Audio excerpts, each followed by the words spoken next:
Eu não quero perder tempo vivendo ocioso, sem nada para fazer.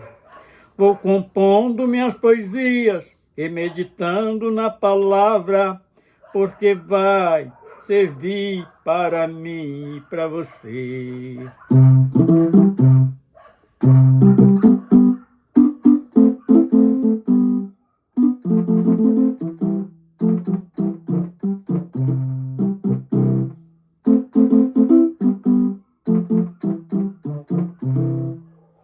Pois Jesus está voltando, nós temos que nos preparar para Cristo nos receber. Vamos comprar azeite, não pode acabar, as lâmpadas precisam acender.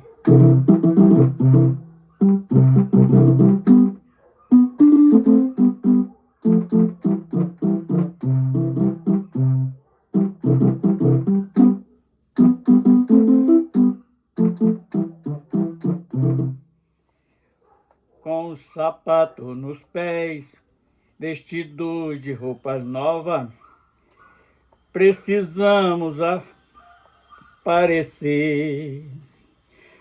Com a vida santificada, cheios do Espírito Santo, revestidos de poder.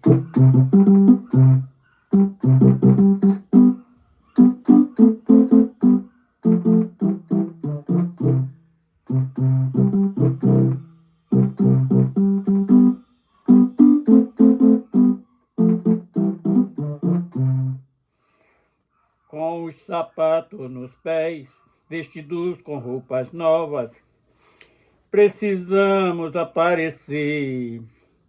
Com vestidos de santidade, cheios do Espírito Santo, revestidos de poder.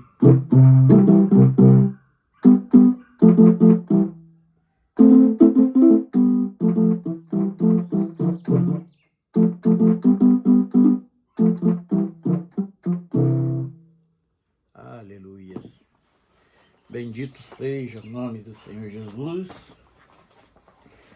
Vamos estar hoje meditando no último capítulo do Apocalipse, fazendo esse resumo que tínhamos nos proposto no coração. Senhor Deus, nós louvamos o teu santo nome por nos dar este grande privilégio de meditar na tua palavra e alcançar coisas tão maravilhosas que tu tens nos ensinado acerca desta palavra.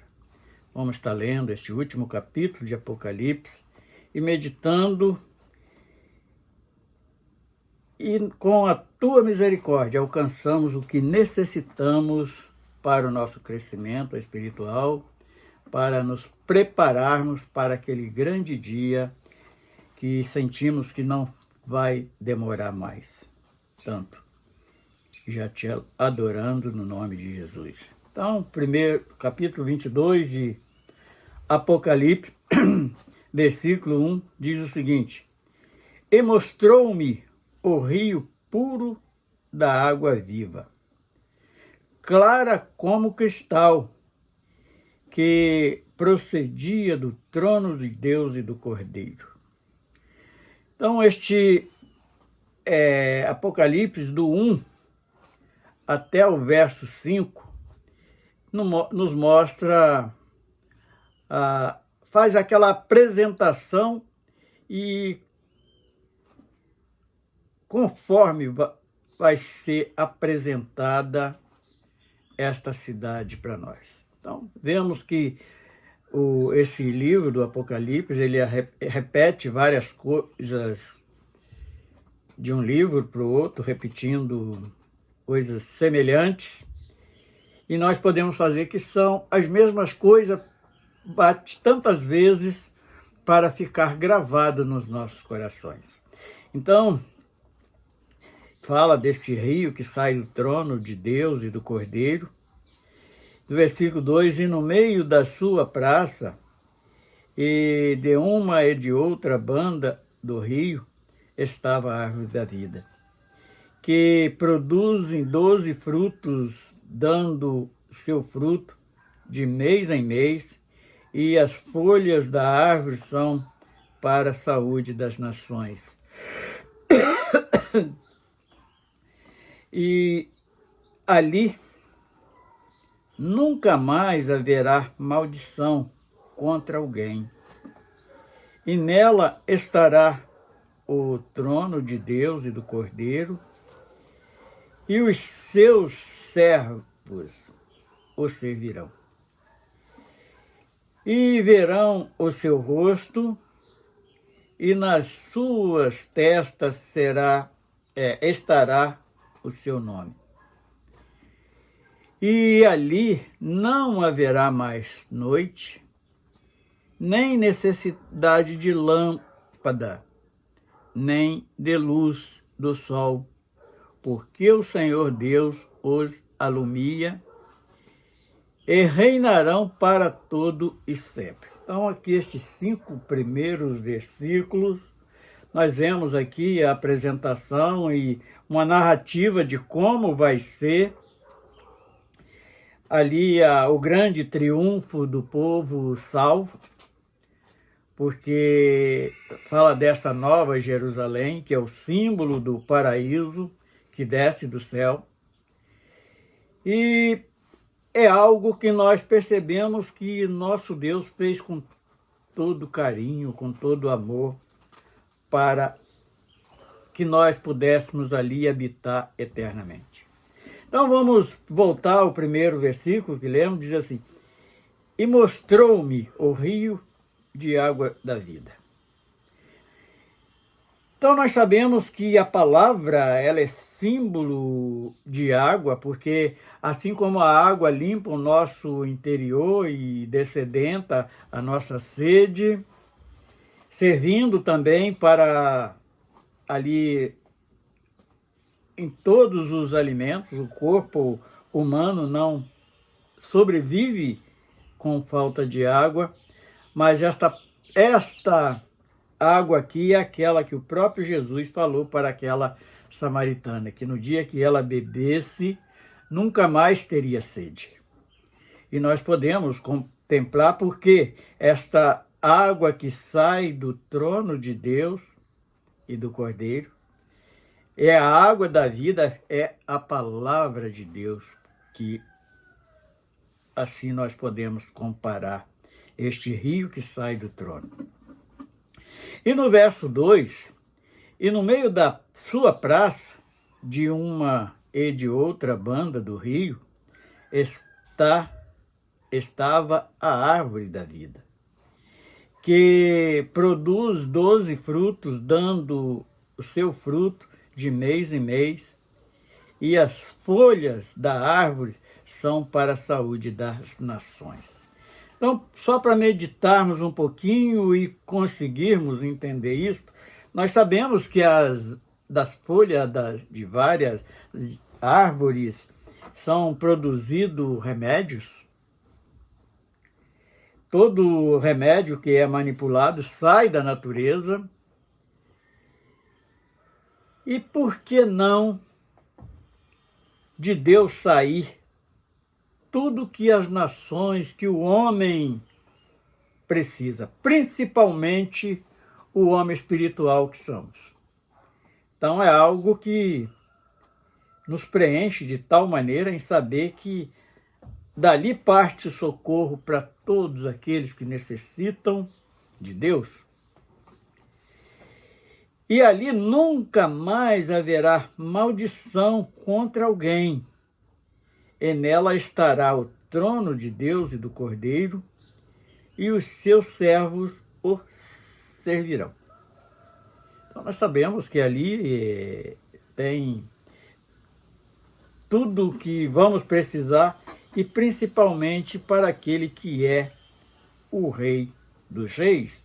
E estes servos separados para servir, nós podemos claramente imaginar que sejam anjos que estão ali a serviço de Deus para tudo que Ele pretende, deseja e tem feito.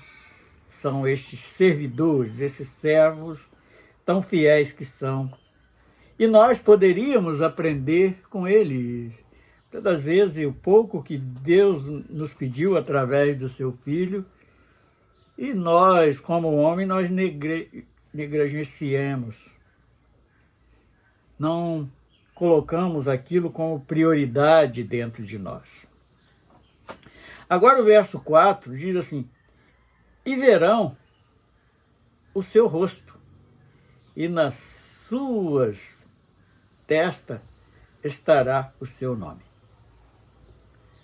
Então, quantas vezes cheguei em lugar que ninguém me conhecia, e sem às vezes pronunciar uma palavra, alguém pôde nos identificar como um servo de Deus, porque por ter uma aparência diferente, não da fisionomia, mas de um parecer celestial nas nossas vidas. Então e o nome, quando um pouco atrás nós lemos que nós tínhamos um novo nome escrito na nossa face, na nossa mente, é o nome de Deus que vai estar escrito e gravado nas nossas mentes, esse nome que é sobre todos os nomes, que ninguém conhece a não ser nós e Deus, porque Ele sabe do sentimento de cada um, sabe da sinceridade de cada um e também conhece a hipocrisia de cada um. Mas quando nós nos esforçamos para que isto aconteça, o brilho do Espírito Santo, ele transparece em nossa face. E com isto, por várias vezes, nós já tivemos o grande privilégio de alguém olhar para nós e nos identificar como servo desse Deus Altíssimo, desse Deus poderoso, desse Deus único, que nós aprendemos a querer, porque para nossas vidas Ele é necessário, tanto aqui nesta vida transitória, quanto na eternidade. Nós somos totalmente dependentes de Deus. Agora vai, a partir do verso 6, nós vamos começar a detectar os últimos detalhes para este arrebatamento, para esta grande vitória, que nós necessitamos tomar conhecimento disso. E no verso 6 diz assim: e disse-me, estas palavras são fiéis e verdadeiras. E o Senhor, o Deus dos santos profetas, enviou seu anjo para mostrar aos seus servos as coisas que em breve hão de acontecer. Então, este versículo 6, ele está enquadrado em algo que tem decorrido em toda a trajetória do ser humano na face da terra. O Senhor nunca nos deixou sem saber o seu grande amor para com as nossas vidas, desde o homem lá no período da lei, antes da lei, e depois da lei, no período da graça. Ele está sempre nos acompanhando, nos enviando socorros nas horas que necessitamos. Então, Ele é este Deus que nos esclarece os últimos detalhes para que nós não ficarmos de fora da grande vitória. E o verso 7. Eis que presto vem, bem-aventurado aquele que guarda as palavras da profecia desse livro. Então, este verso 7, ele nos esclarece algo que nos chama a atenção para estar sempre rejeitando este algo tão maléfico que separa a nossa, distancia nós da comunhão dos céus, da comunhão de Deus, da comunhão com os santos. Então,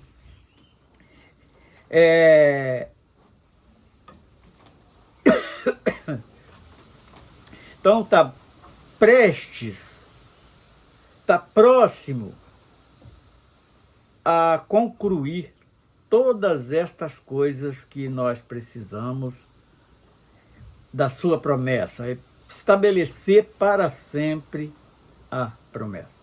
E verso 8, João dá um testemunho. Então vamos tomar conhecimento. E eu, João, sou aquele que vi e ouvi estas coisas. E havendo-as ouvido e visto, prostei-me aos pés do anjo que mas trazia para o adorar. Então, uma postura que o homem muitas das vezes se equivoca. Então, esse testemunho de João, ele nos esclarece algo de maravilhoso, que muitas das vezes nós estamos em um meio que consideramos como a Igreja de Cristo, e ali são acrescentadas, e neste versículo ele avisa que nós precisamos meditar verdadeiramente nas profecias, não estar adorando, tomar cuidado, porque o anjo não aceitou a adoração de João. E ele confirma, já confirmou em outro texto, que ele é conservo de João e dos seus irmãos.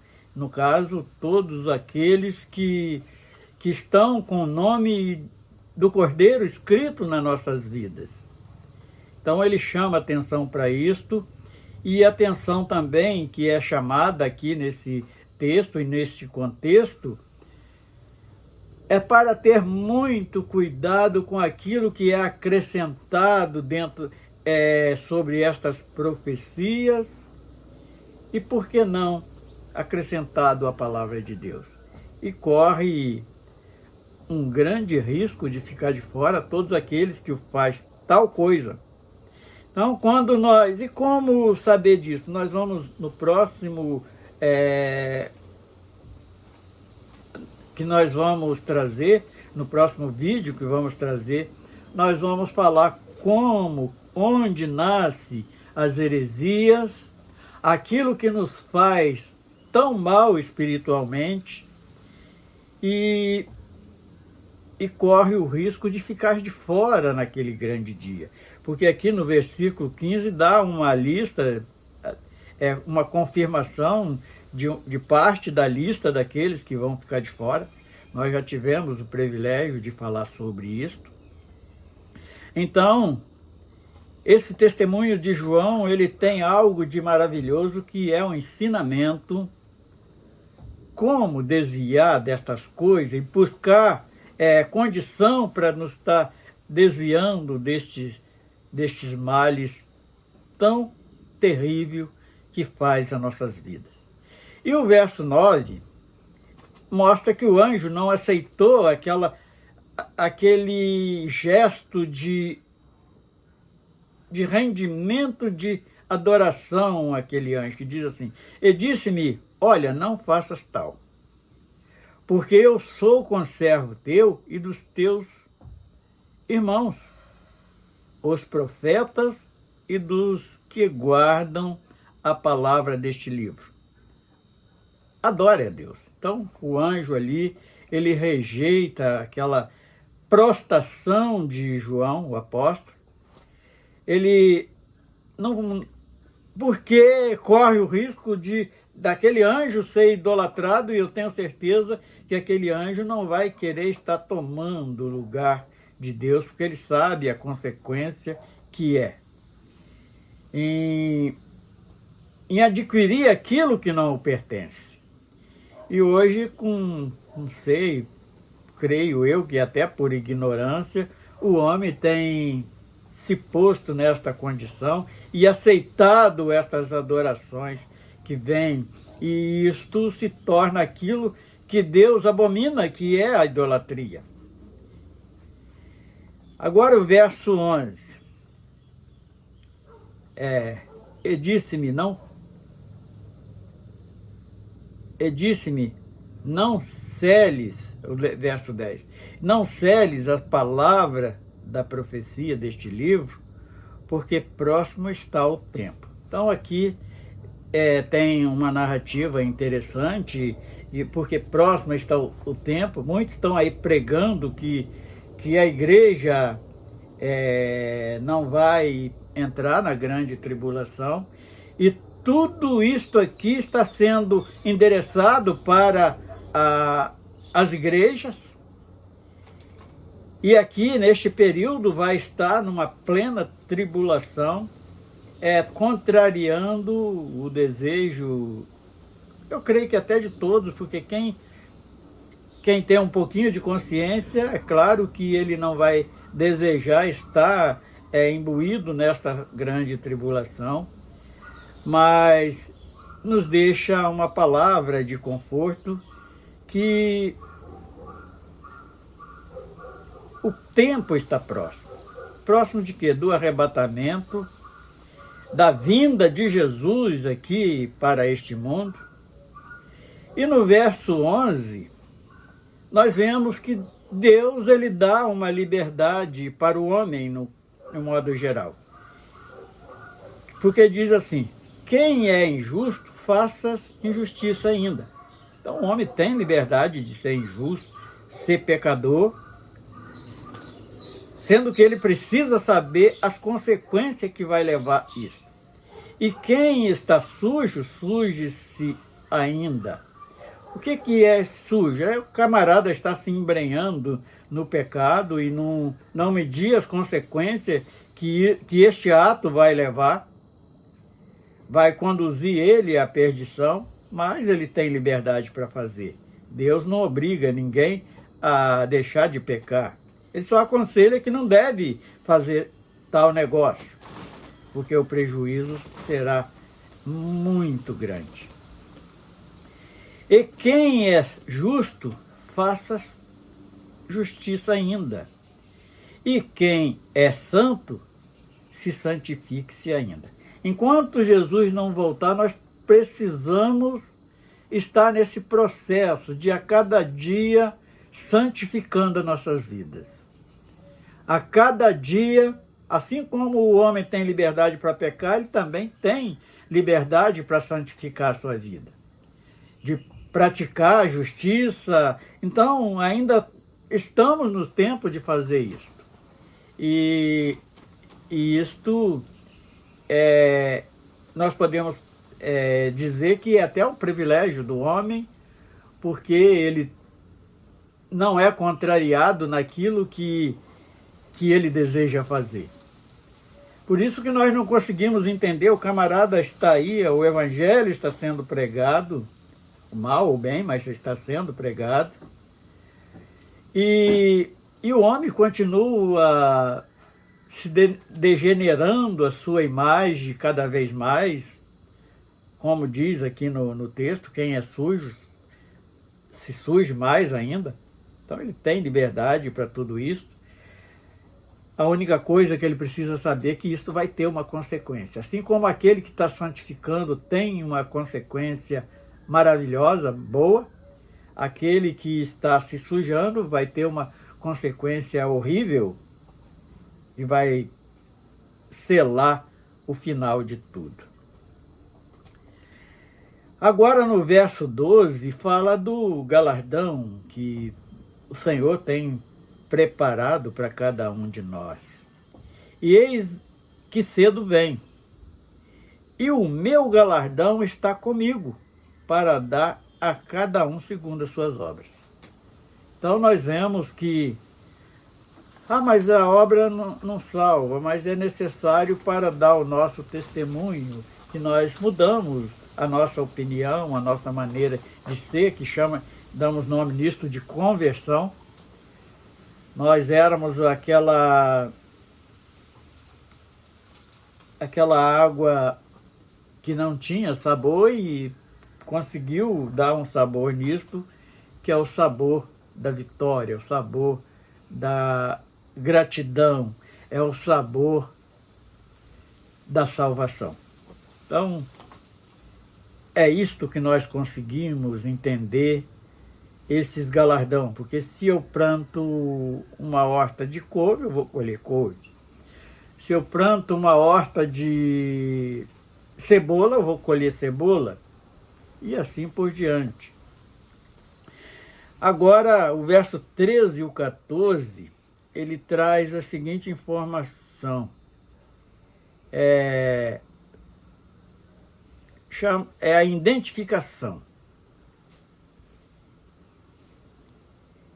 É recomendada. Então, as recomendações de Deus estão neste verso 13 e o 14, para não cair na grande condenação. Então, ele no verso 13, ele diz assim: eu sou o alfa e o ômega, o princípio e o fim, o primeiro e o derradeiro. Bem-aventurados aqueles que lavam as suas vestiduras no sangue do Cordeiro, para que tenha direito à árvore da vida, aquela que ele mostrou lá no início do capítulo, que tem de um lado e de outro a banda do rio que sai do trono de Deus. Está plantada esta árvore da vida, para que tenham direito à árvore da vida e possam entrar na cidade pelas portas. Então, aquela cidade que nós vimos ontem no versículo anterior, no capítulo anterior, que foi elaborada ali tudo na medida exata, com tantas pedras preciosas e com tantos sentidos, e as portas estão abertas, porque ali já é a eternidade, e nós possamos entrar nessa cidade pela porta. Agora o verso 15, ele traz a narração de uma boa parcela daqueles que ficarão de fora. Ele diz assim: e ficarão de fora os cães, e os feiticeiros, os idólatras, e qualquer que ama e comete a mentira. Então ele dá esta lista aqui. Nós sabemos que tem muito mais feitos do homem que vai levar à condenação. Agora vamos entender um pouquinho. Quem é estes cães que está aqui na palavra, neste versículo? Me parece que no Novo Testamento só aparece 2 vezes esses cães. É nas cartas de Paulo e aqui em Apocalipse 22:15, ficarão de fora os cães. Esses cães, para entendermos bem, são pastores, que está lá no livro de Isaías, capítulo 56, 10 e 11, faz a narrativa de quem são esses cães e o que eles fazem. Então, é o primeiro da lista que está aqui, são os cães, que são, no caso, pastores, e vão ficar de fora. E os feiticeiros? Mas na igreja evangélica não tem feiticeiro. Tem sim. Quantas vezes eu já pude ver atos de feitiçaria dentro da igreja. A desobediência, o próprio Senhor falou através de Samuel que é pior do que obra de feitiçaria. E nós sabemos que Saul, ele, apesar de ser ungido por ordenança de Deus, ele foi encerrar a sua vida lá como nós conhecemos aqui no Brasil, um centro de macumba, que quando ele vai naquela pitonisa, ali ela era uma feiticeira. Então, feiticeiros e os que prostituem. Então, a prostituição, ela ganha um campo bem vasto também, porque muitas das vezes nós entendemos, quando lemos um versículo desta natureza, que é uma traição, uma infidelidade, mas também esta prostituição é aquele que anda cometendo a idolatria, substituindo o lugar de Deus por coisas que não vai nos levar a lugar nenhum. Idolatra o púlpito de uma igreja, idolatra a placa de uma igreja, idolatra um pastor, idolatra a si próprio, idolatra uma roupa, um carro e tantas coisas mais. E isto é considerado por Deus como uma prostituição. É uma traição, é algo que o indivíduo está traindo a Deus. E vem o restante os idólatras, homicídios, aqueles que prostituem, os homicídios, os idólatras, e aquele é quem ama e comete mentira, porque ele vai se tornar, que a única coisa que o diabo criou foi a mentira. Ele é o pai da mentira, porque diz a palavra, o próprio Senhor diz que ele ama e é o pai da mentira. Então aquele que comete isso, ele está substituindo o lugar de Deus que ele quer ocupar na vida do homem e substituindo ele por Satanás, por aquele que é opositor. Aí vem o versículo 16, Jesus se identifica mais uma vez, que diz assim, eu, Jesus, envio o meu anjo para vos testificar estas coisas nas igrejas. E eu sou a raiz e a geração de Davi, a resplandecente estrela da manhã. Então, Jesus já se identifica mais uma vez e com isso confirma o que nós falamos há poucos minutos. Ele veio como homem na descendência de Davi e se apresenta nesta natureza para governar o milênio de paz que está escrito na palavra de Deus. Aí vem o versículo 17 dizendo o seguinte, dando uma liberdade até, e o Espírito e a esposa dizem, vem. E quem ouve, diga, vem. E quem tem sede, venha. E quem quiser, tome de graça da água da vida. Assim como nós presenciamos pouco atrás aqui, que o homem tem liberdade para pecar, para se sujar, para cometer injustiça e também santificar suas vidas, neste versículo nós vemos que Deus não é aquele imperador que você tem que fazer. Apesar de saber a consequência que nós vamos ter em não querer seguir estes ensinamentos, mas temos liberdade até para nos perder, se quisermos. E o verso 18 fala de uma recomendação contra a heresia, que nós tanto batemos contra e vamos continuar batendo contra isso, que diz assim, e se alguém tirar quaisquer palavra do livro desta profecia, Deus tirará da sua parte da árvore da vida e da cidade santa que estão escritas neste livro. Então, foi bem claro o versículo, essa recomendação. Vamos voltar ao versículo 18, porque eu testifico a todo aquele que ouvir as palavras da profecia deste livro, que se alguém lhe acrescentar alguma coisa Deus fará vir sobre ele as pragas que estão escritas neste livro. Então, é algo que nós temos liberdade de pecar, de fazer o que bem entendermos, mas tem esta consequência aqui. E, além de tudo, o nome não está escrito no livro da vida. E o versículo 19, vamos repetir, ele diz assim: e se alguém tirar quaisquer palavras